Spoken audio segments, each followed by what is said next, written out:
G'day, mate. That's hello from Australia.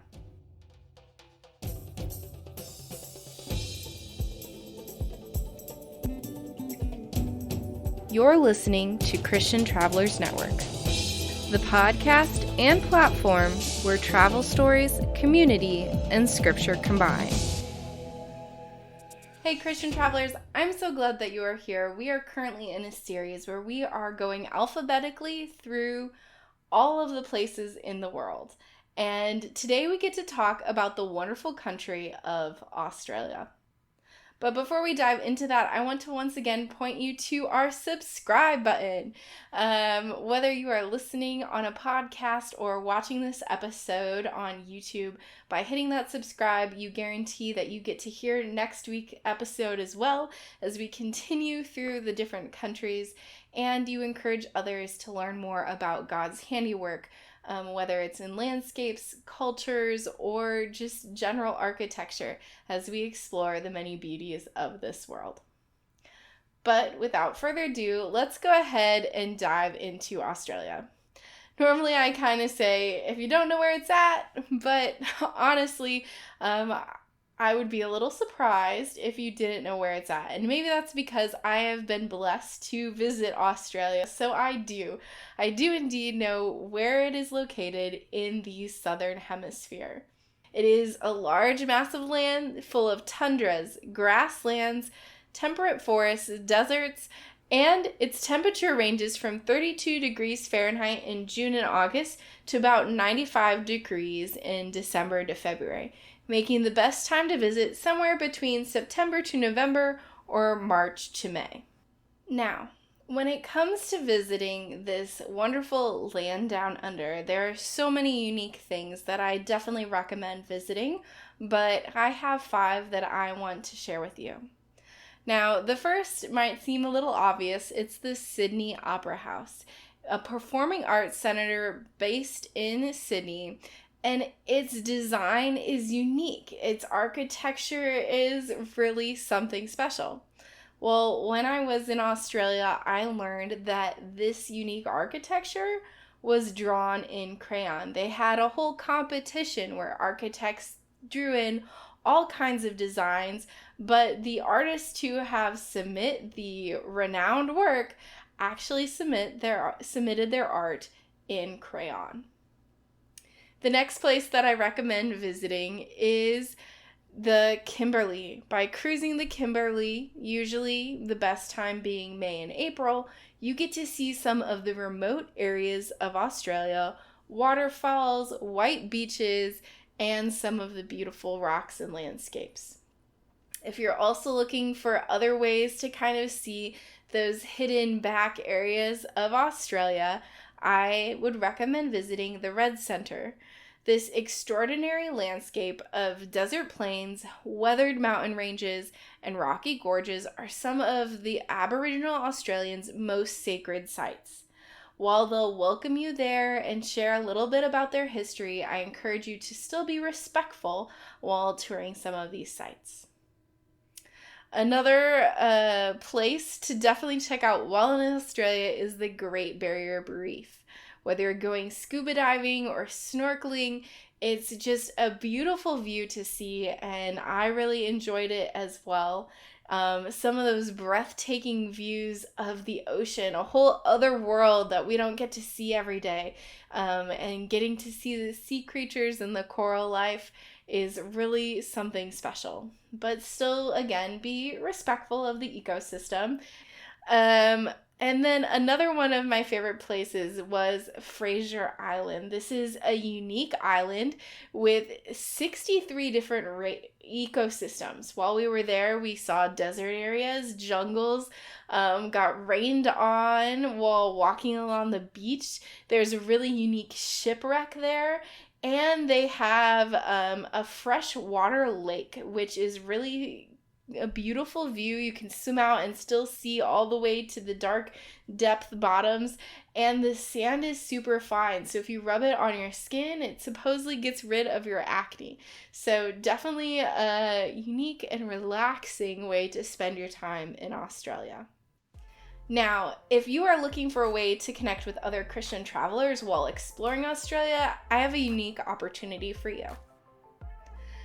By visiting christiantravelers.net, you can check out some of the unique resources that we have put together. Not only do we have directories and itineraries and budget sheets and other things that can help enhance your travels, including also devotions and blogs to help you reflect on God's role in your travels, but we also are trying to bring together Christians from around the world as they travel and explore God's creation to get to share those God moments with each other. Whether it's in trips that they go on together or whether it's more communities and meetups, whether local or virtual. And it's going to be an ever-growing community. And whatever it is that you truly enjoy, this is a community space to share those God moments with each other and remember that God is still at work in and around us. But now let's take a moment and step back into Australia. If you are traveling, whether solo or with this amazing community, it's important to understand a little bit about the religious and historical impacts of Australia. Australia used to be one of the British colonies, and many prisoners and other people were dumped here. So it's been a kind of unique and isolating place at times, but obviously they are their own country now. And the religious makeup is approximately 43.9% Christian, 3.2% Muslim, 2.7% Hindu, 2.4% Buddhist, 0.8% Sikhs, 0. unknown percent Jews, 7.3% New Age, and 38.9% have no religious affiliation. Now, in every single episode, I talk a little bit about this, not just to draw your attention to the Christian numbers or whether it's a great Christian country to go there. I draw your attention to it because understanding what we're walking into helps us prepare our hearts to travel there. And while we might be going to Australia on vacation, it's also an opportunity to be a witness to the Lord. And so I want to draw our attention to this 38.9% with no religious affiliation. Now, I can't speak to the Australians who fall into this category. They might be skeptics. They might be people who are strongly opposed to Christianity, have been hurt by religious affiliation. And oftentimes, the way that gets expressed, at least in my own experience, is an attack on Christianity. And it can feel hard to walk into a social situation and feel attacked. But let's flip that thought around. If we walk into a social situation with someone who is an unbeliever or a skeptic, and we start attacking them, already have our defenses raised, what message does that really send? Not only that, if we go in and we are attacking a person verbally or with criticism, we are instantly putting up this wall and saying that they are the one at fault, when really they're in the middle of a spiritual warfare that they don't even really understand. They likely think that their understanding of the world is based on very sound logic. But if you're going into these conversations, I encourage you to be open-hearted, to be prayerful, to be willing to ask questions and genuinely mean it, and to be willing to let your barrier down, let the criticisms come out from this person, and begin to point out that God's law shows us that we're all sinful, that we all have sinful logic.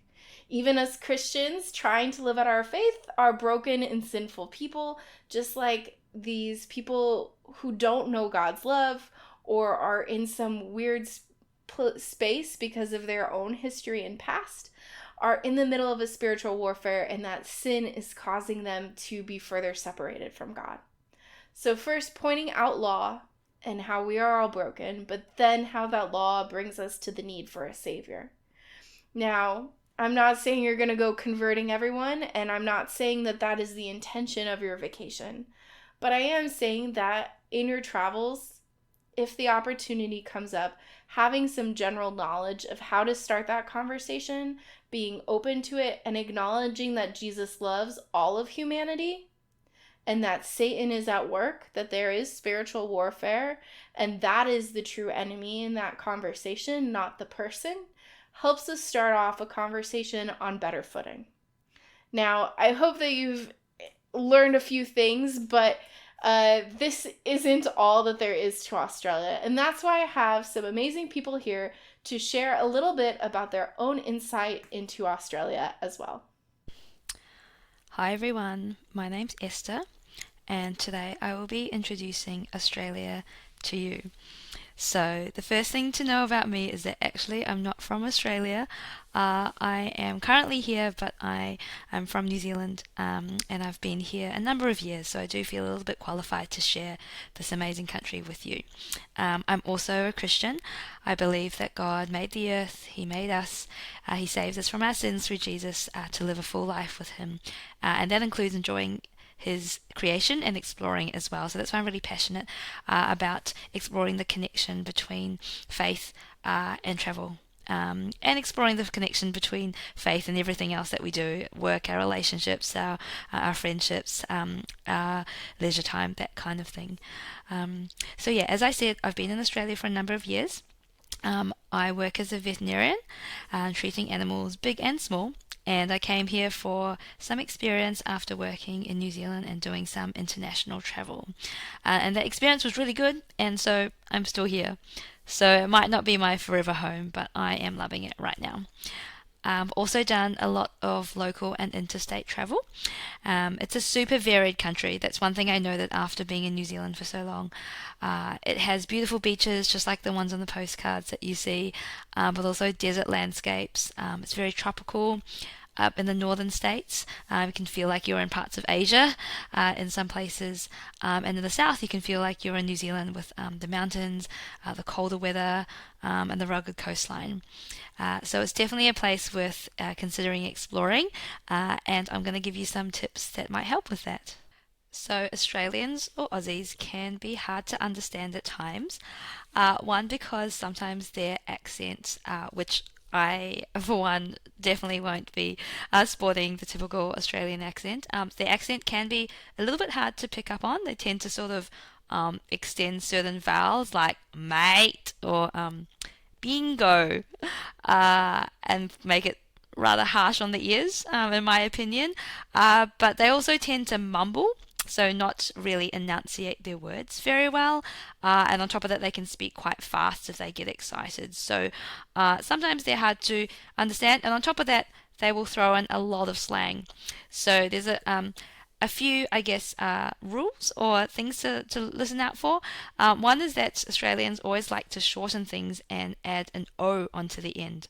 So when I first got here, someone directed me to the servo, and I had to look at them twice and realized that they meant the service station, but they shortened it just to the servo. So the service station, petrol station, gas station, has now been shortened to a five-letter word. Stevo will be like a shortened version or a nickname for Stephen. Philo is often a shortened version of Filipino. Lebo will be Lebanese, and me and my friends were talking about Catho the other day in terms of like Catholic. I don't actually know if that's an official slang, but we've been rolling with that. They like to say mate a lot. They use Sheila sometimes, which means a lass or a girl or woman. It's not necessarily a derogatory term. They often use bloke for a man. And I've actually got this Australian Bible, well, parts of the Bible that have been translated a little bit into Aussie language, and I thought I would just read you a section of it because it will maybe give you a bit of an insight. So this is Proverbs 23, verse 29 to 35. Don't expect you to have that memorized, but it's entitled Lose the Booze, and it says, "Who's always in hot water? Who's always down in the dumps? Who's always aggro? Who's always whinging? Who's always in the wars? And who's always got bloodshot eyes? Blokes who spend all day at the pub sucking down the grog, that's who. They like nothing better than a schooner of the amber fluid with a rum chaser. With them, the grog goes down faster than the bride's nightie, but in the end the stuff bites like a redback. Before long they're seeing things, and they're as mixed up as a muddle-headed wombat. So, if you didn't understand all of that, it's not the Bible's fault. Could be all that Aussie slang in there. So, yeah, for the most part, still very understandable, especially if people know that you're from overseas.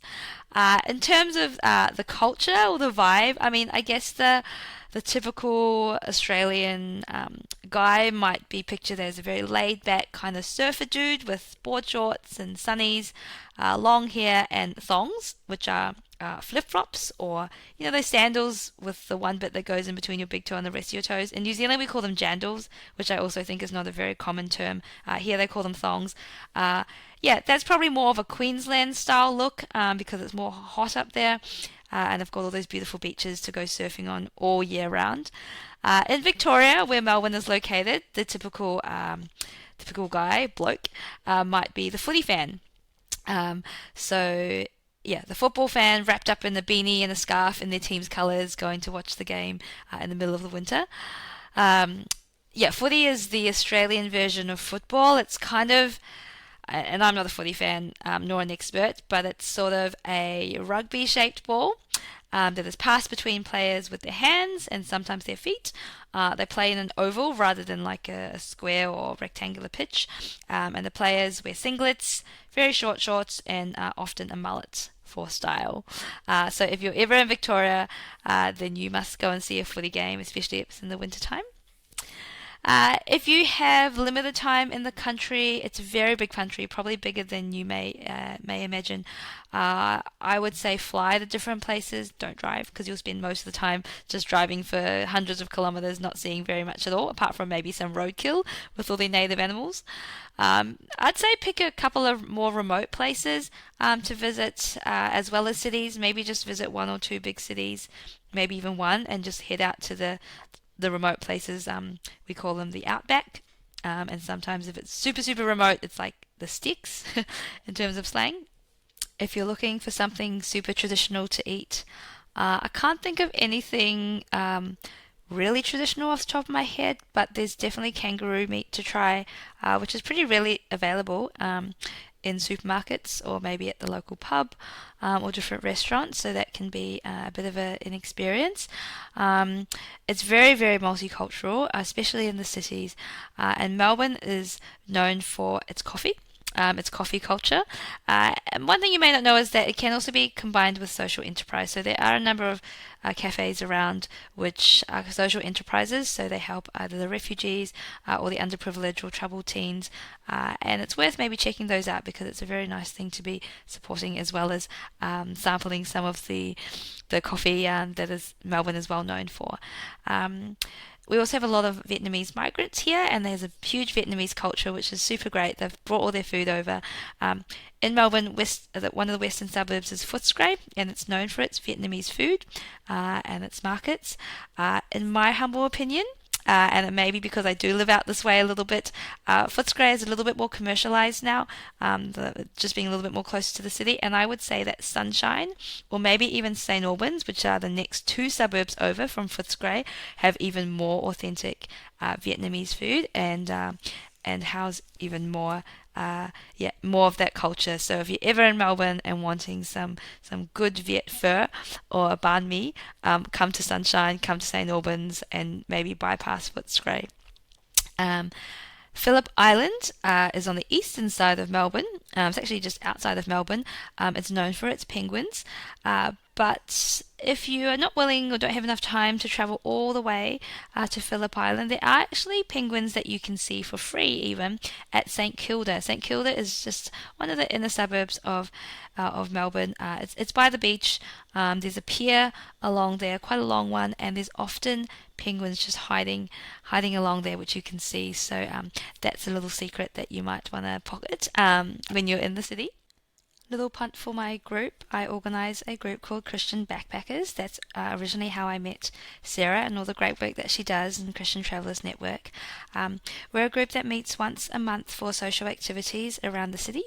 So we might go to a footy match, or we might go to the beach for a picnic during summertime, or if there's some celebrations in the city for a cultural festival, we might meet and enjoy those. And all of them are just to create connections between travellers and locals, particularly Christian travellers or travellers who may have an interest in Christianity or in faith in general, and local Christians and local people who may, again, have a interest in faith or an interest in travel. So we've been able to facilitate those for the last 6 years. We also do some online Bible studies as well once a month, which got started during COVID and just never stopped. Bible studies always a good thing. So if you're around, especially in Melbourne, would love to hear from you. Sarah will definitely put up some links. You can find us on the Meetup app. That's a very good app to get on your phone if you're in the city, if you're in Australia and wanting to do some social things. It's called Meetup, in MEETUP, all as one word, or on Facebook as Christian Backpackers Meetup Melbourne. And to finish, I'm going to leave you with a story. It was one of the special moments I had when I was hiking with one of my good friends. Really brought together, I guess, travel and faith in a way that I wish happened more. It was a couple of years ago. Me and my friend, we did I think it was about 50-kilometer round trip hike with our backpacks and our tents and everything like that. It was 3 days, 2 nights. We walked from our car to the coast, stayed 2 nights in a beach campsite, which is pretty remote, no toilets. A few other campers there, but not a lot. And then hiked back the next day, and we just had some really awesome times, some really awesome weather, swims in the beach, in the rivers, that kind of thing. My friend's not a believer, but she's really open, and was asking many questions. It was also just after the COVID lockdowns had lifted, so both of us, and maybe the whole of Melbourne, because we were the most locked down city in the world at that stage, we had a lot to process and a lot to kind of discuss and talk about and sort of catch up on. And I was sharing, a bit about my faith, from young and through the recent situations. She also shared some of her spiritual experiences growing up, including some Christian experiences, and we always just discuss, really deep kind of things that we may not have done on the soccer pitch. We're soccer buddies, or even just at, I don't know, a cafe or a pub, or just in general, sort of everyday kind of friendships. I also have a book that has liturgies to be read in different situations, including ones to be read around the bonfire. We didn't have a bonfire, but if we had a bonfire, there would have been one to read for that, for sunsets and sunrises, and when being at the ocean and being in a tent. And we're able to read some of those as well. I had them on my phone, and she really enjoyed that. I mean, I enjoyed it too, but she enjoyed it, and just really gave her a lot to think about and consider in terms of her life and her spiritual journey, even though it may be just getting started. So hopefully that encourages you and inspires you to keep traveling, keep making those connections, and maybe even come over to Australia one day. Thanks for listening, and see you later. Thank you so much for sharing a little bit about your insight into Australia and your own experience. We really appreciate your insight, and I encourage you, Christian travelers, to go connect with them as well. And if you're looking for more travel guides, itineraries, and other resources related to Christian travel, I encourage you to head to our website, christiantravelers.net. All itineraries and travel guides are available to our members, but there are other free resources available for you too. So until next time, safe travels and God bless.